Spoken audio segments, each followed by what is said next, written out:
దేశంలో ప్రజాస్వామ్యం అరుంధతి నక్షత్రంలా మారిందని మాజీ కేంద్ర మంత్రి చింతా మోహన్ ఆరోపించారు.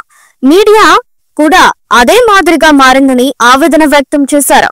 డీమార్ట్ లో ఒక కుర్రాడు ₹2 చాక్లెట్ తీసుకుంటే చావబాదారు కదా మరి.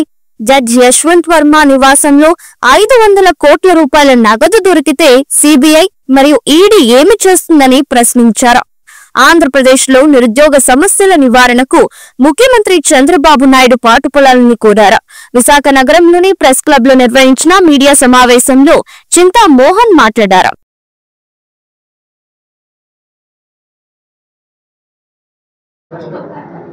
టెండర్లు పెట్టావు, టవర్లు కడతానన్నావు. ఆడికి ఎస్సీలకు ప్రాధాన్యత ఏది ఎక్కడుంది? నీ వర్గీకరణ నువ్వు స్పీచ్ నేను విన్నా. నేను విమర్శించటంలే, నిన్ను అడుగుతున్నా ఏమని. ఎక్కడుంది నీ ప్రభుత్వ కాంట్రాక్టుల్లో వర్గీకరణ? ఓబీసీలు అంటావు. ఓబీసీలకు ఏం చేశావు ఆర్థికంగా పైకి వచ్చేదానికి?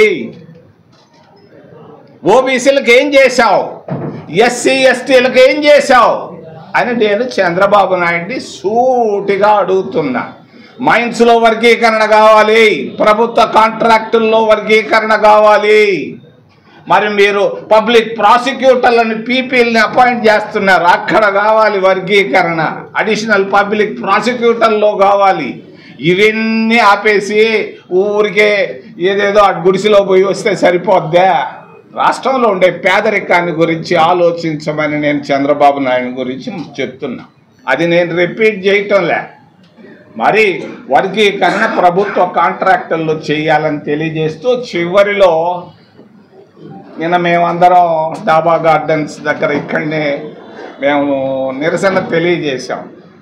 నేను మొన్న 14వ తేదీ అంబేద్కర్ డేకి పార్లమెంటుకి వెళ్ళాను. నాకు గత 40 సంవత్సరాలుగా ఆ 14వ తేదీ అంబేద్కర్ స్టాచ్యూ దగ్గర పోయి పువ్వు పెట్టి దండం పెట్టి రావడం నాకు అలవాటు. కారణం అంబేద్కర్ భార్య నన్ను రాజకీయాల్లో తీసుకొచ్చింది కాబట్టి కృతజ్ఞతగా అంబేద్కర్ పైన గౌరవంతో పువ్వు పెట్టడం.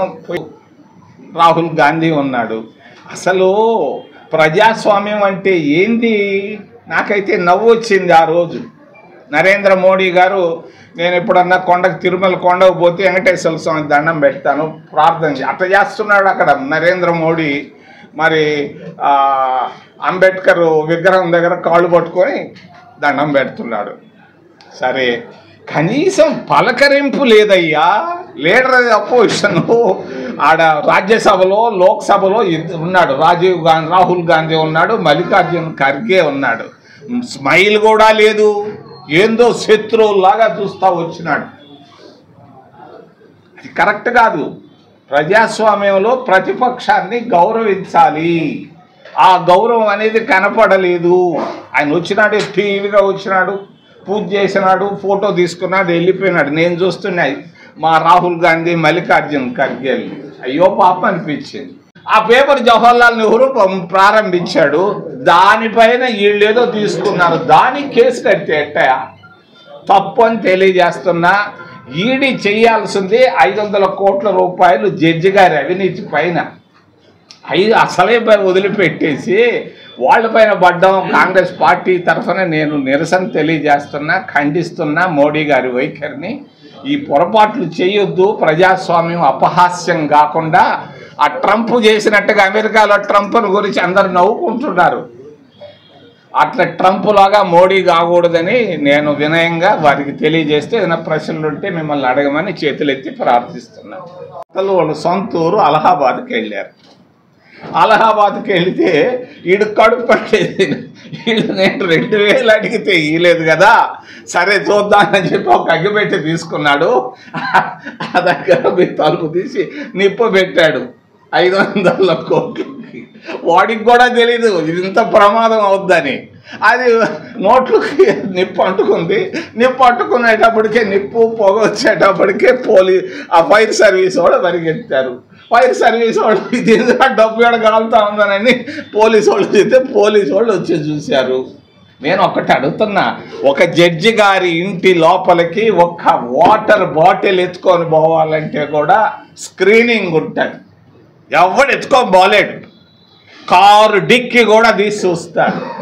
మరి 500 కోట్ల రూపాయల డబ్బు భారతదేశ ప్రధానమంత్రికి అమిత్ షాకి తెలియకుండా డబ్బు జడ్జి గారి ఇంటిలోకి పోతుందా? పోద్దా? మీరు చెప్పండి. మీరు ఎన్నో ఆఫీసులు పోతుంటే చెక్కింగ్లు చేస్తున్నా ఆడ ఎక్కువ ఉంటుంది జడ్జిల ఇళ్ళ దగ్గర.